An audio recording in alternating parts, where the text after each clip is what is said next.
We're in the middle of a series dealing with the commandments of Jesus. Some of these commandments seem to overlap. Someone told me this morning, "You preached on this just recently." And my answer is, no, I didn't. I preached on something very similar to this. And what happens is that some of the messages that Jesus gives overlap with each other. And this is one of those that overlaps. So it's different. So if you think it's the same, just take notes and go back and compare. All right? And then you can check up on me and see. We're looking today at the issue of bless those who curse you. It comes from Matthew 5:44 as well as Luke 6:28. Let's read together Luke 6:27 and 28. And in respect for God's word, let's stand. Together, Luke 6:27 through 28. But I say to you who hear, love your enemies, do good to those who hate you, bless those who curse you, and praise for those who spitefully use you. The Lord add his blessing to the reading of his word. You may be seated. I don't know if you heard about the woman whose husband died, and he had $20,000, in the bank account. And so a couple of days after the funeral, the wife told a friend, "I'm broke, I don't have a penny." And the friend says, "What'd you do with that $20,000? And the woman said, "Well, the funeral cost me $6,500, and I had to make a donation for the church and the organist, and that was $500. And I spent another $500 for the wake and food and drinks, and the rest went for the memorial stone." And the friend said, $12,500 for the memorial stone? How big was it? Now catch this. And she said, 3 carats.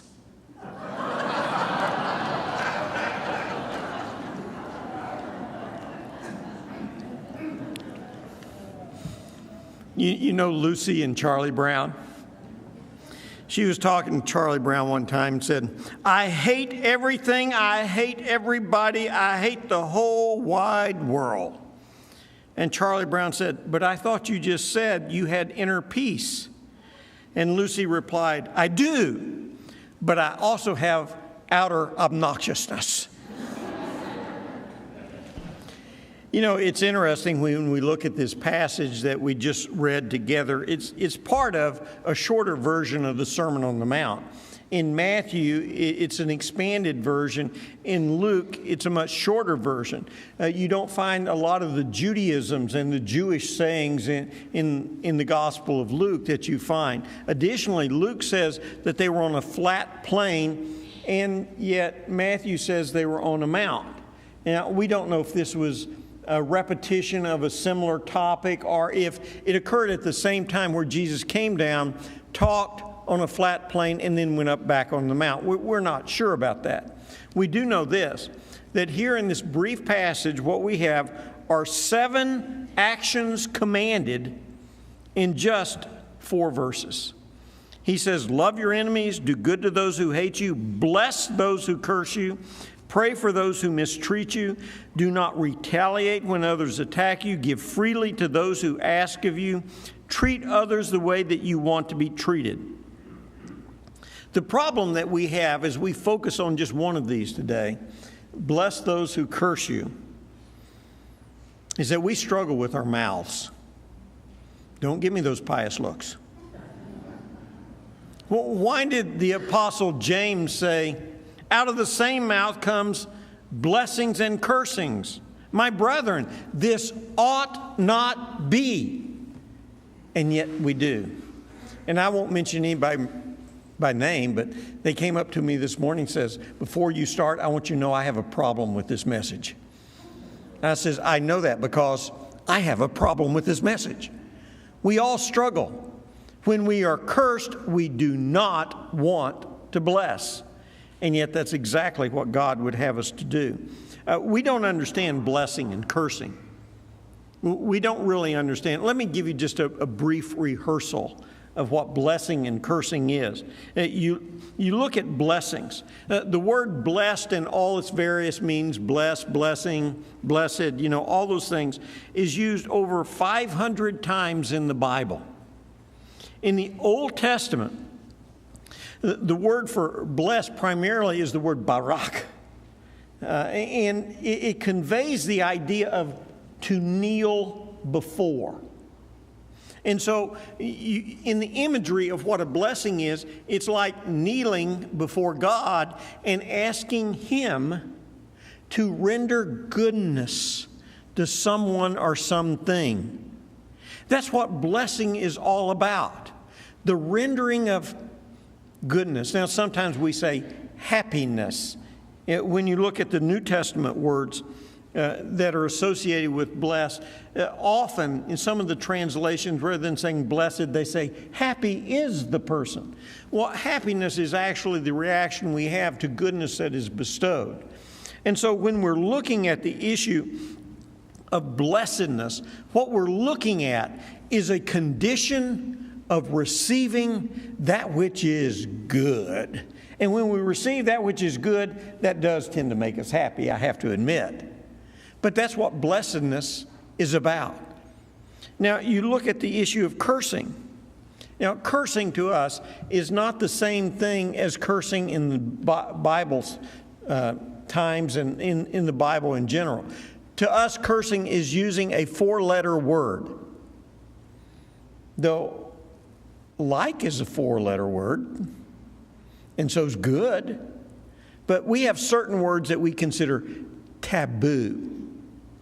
Well, I'm not saying we should use those words, but that has nothing to do with cursing, not from a biblical sense.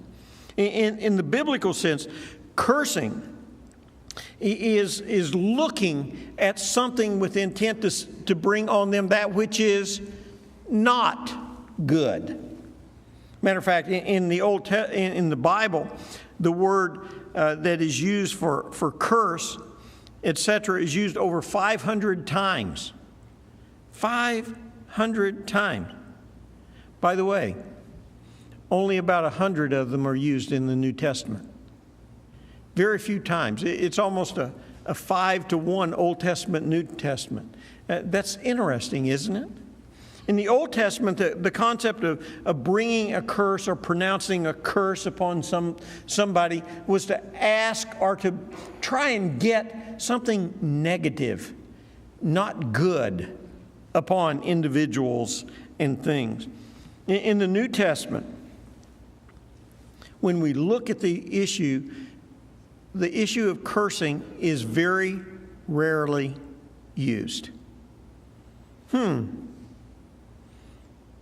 It's interesting to me. Why does the New Testament have very little to do with cursing and cursed and all the other things?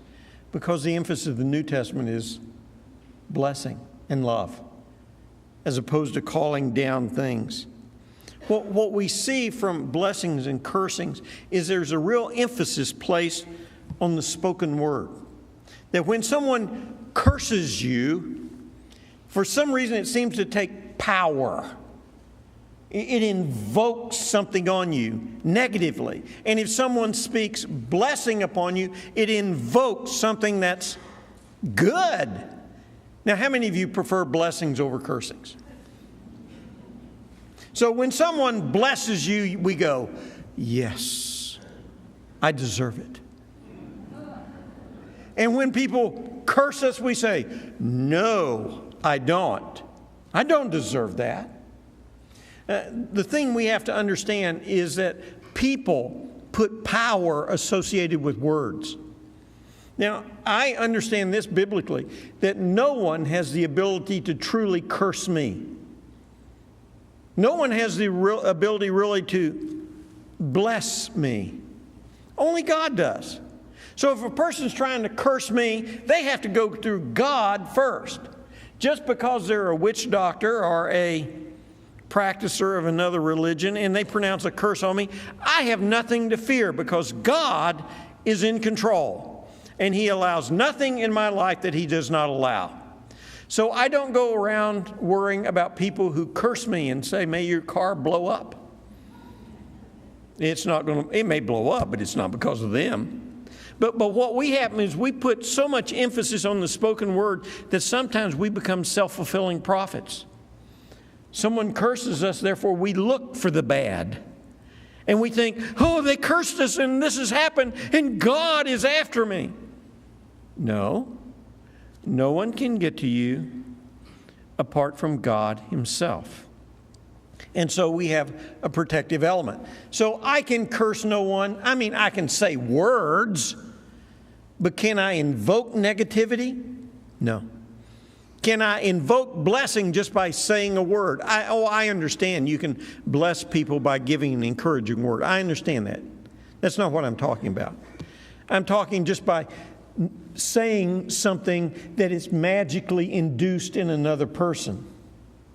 So no one has the power, apart from God, to bless or curse. So when someone is cursing, they're trying to invoke God against me.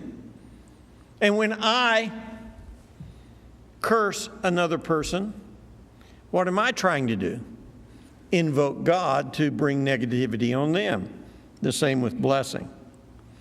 Jesus tells us we are not to curse other people.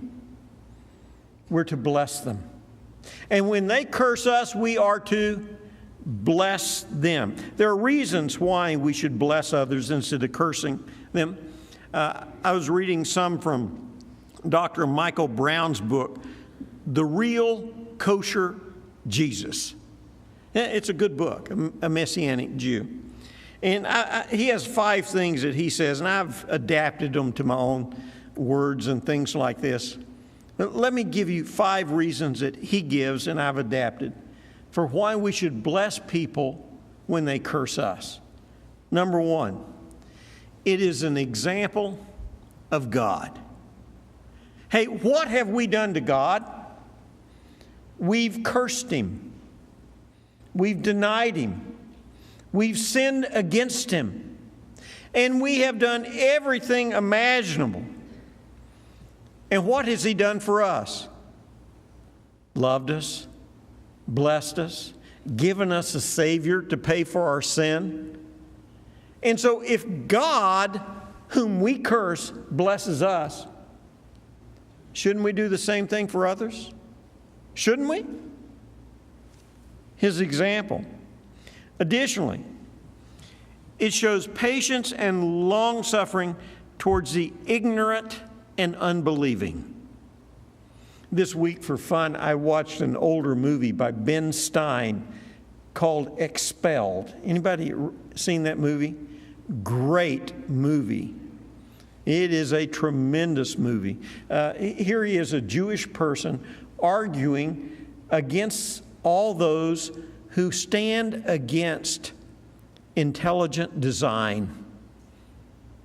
And he says every time people reject God or something higher power, they end up being Nazis and communists. And look what happens when you get rid of God. You then become evolutionists in sociology. You kill all those that you don't like, that are inferior. And so it was interesting. He interviewed a bunch of people. And this one guy in particular said, those who believe in God are stupid. They're ignorant. Stein asked him, what happens if you die and you find out there is a God? And he ignored it totally and blew it off, went another direction. Who's the ignorant one? Who's the stupid one? Who is the one day who will stand before the living God? It's not us. And because they're ignorant, we should treat them with compassion, not with vileness. Third thing, when you bless those who curse you, it produces and returns blessing upon ourselves. All you do when you curse people is bring upon yourself negativity. Vengeance accomplishes nothing. It reminds me of a story told about Abraham Lincoln. There was this guy who came to him when he was serving as an eternity and wanted to sue this other guy who owed him $2.50. And he was vehement, and Lincoln tried to talk him out of it. And so he came up with a creative way to try and dissuade him. He said, okay, I'll put up a lawsuit for $2.50, but my fee is $10. So the man said, okay, and he paid him $10. And Lincoln then went and gave $5 to the man who was poor and owed $2.50. And he was able to take of those $5 and give $2.50 back to the guy he owed.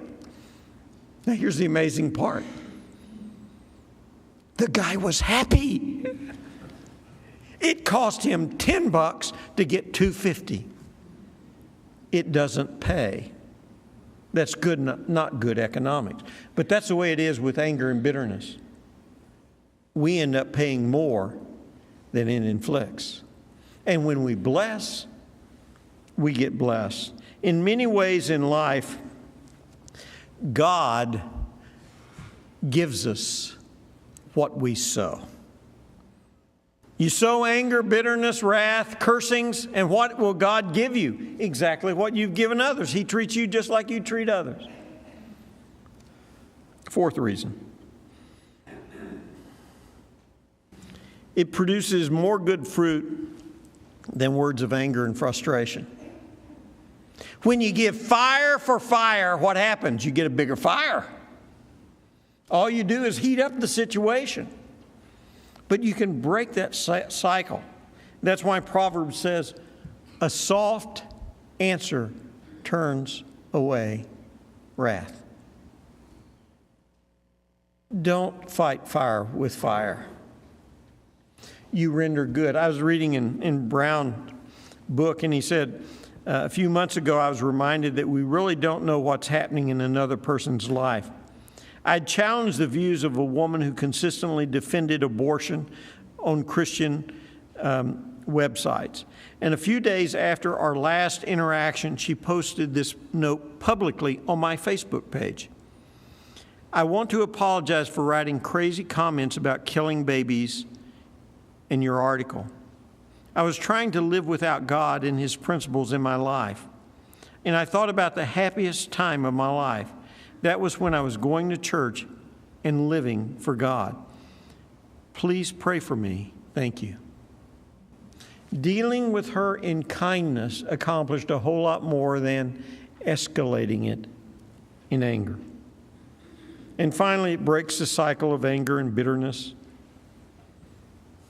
You don't just keep doing the same thing again and again. That's why Paul said, weep with those that weep. Rejoice with those that rejoice. Give food to the hungry, those your enemies. That's what God would have us to do. Well, how is my life going to be different? Well, I think you know the application. Give blessing when you are cursed. I think everyone in here has been cursed in some way at some time in their life. And what is our natural response when we are cursed? If we are cursed this much, we're going to curse them back this much. We render kind to kind. If that's the way they want to play, I'll play right back with them. Reminds me of the professor. One night at 3 a.m., his next-door neighbor, Mr. Smith, calls him and starts yelling in the phone, "Professor, your dog is barking. Shut it up." And the professor said, "Thank you," and hung up. The next night at 3 a.m., the professor calls Mr. Smith and says, "Mr. Smith, I just want you to know I don't have a dog."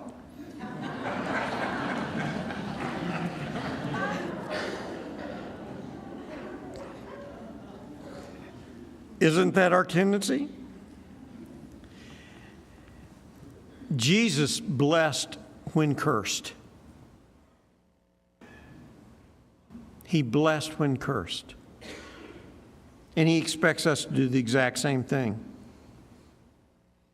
The Apostle Peter said, "Do not repay evil with evil or insult with insult." That's cursing, isn't it? But with blessing. Because to this you were called that you may inherit a blessing. One of the hardest things I have found in my life is that when people are cursing me, to think blessing about them. That's difficult. The difficult is you feel so unloved and you see anger and hatred building up in you.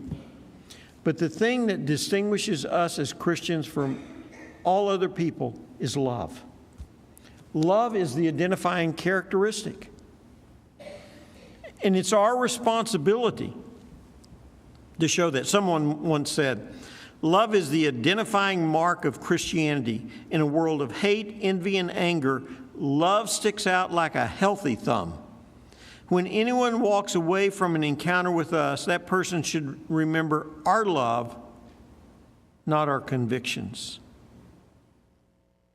The most important impact a believer can make in this world is for ungodly, worldly people to recognize godly character. And are we committed to that in our life? The world recognizes when we act like God. I think a second application is this. Understand that God turns curses to blessing. Men will try to curse you. Just because you're a Christian, they will try to curse you. They will try to invoke evil and the most hideous circumstances. I've heard cursings of all sorts. May your armpits be filled with the fleas of 1,000 camels. I mean, really? Really? Does God heed that sort of thing, especially to children of His own? No one can curse us but God. And God's not going to curse us. He wants to bless us. That's His entire intent. So when someone is cursing us, you know what we should turn and look for? God's blessing as a result. God's going to turn that. You want an example? There's a great example in the book of Numbers. There was this king by the name of Balak who wanted to curse Israel because they were about to come into his land. So he hired a man by the name of Balaam who was noted for being able to bless and curse for some reason or other. He was noted to be a prophet of God. And so he tried to hire him, and God says, don't you dare. And you know the story, don't you? How that Balaam headed out to listen to Balaam riding on a donkey, and the donkey saw an angel standing in the way with a sword. And this happened several times, and eventually the donkey talked. Talking animals, the first Mr. Ed. That was a miracle. Animal talking. And what did God do with Balaam? He made him turn his curses into blessings. And you read the words that he pronounced. Balak got mad at him. He says, you're giving them good things. I don't want good things on those people. I want bad things. That's what God does. So the next time someone begins to curse you, you know what you need to do? Be thankful and say, great, because God is going to turn this into a blessing in my life, because God blesses. Joseph understood that. Joseph understood when he told his brothers, when they feared for their lives after the death of Jacob, you meant it for evil, but God meant it for blessing. I changed the word. To bring it to pass as it is today, to save many people alive. Look for the blessing that God turns the cursing into.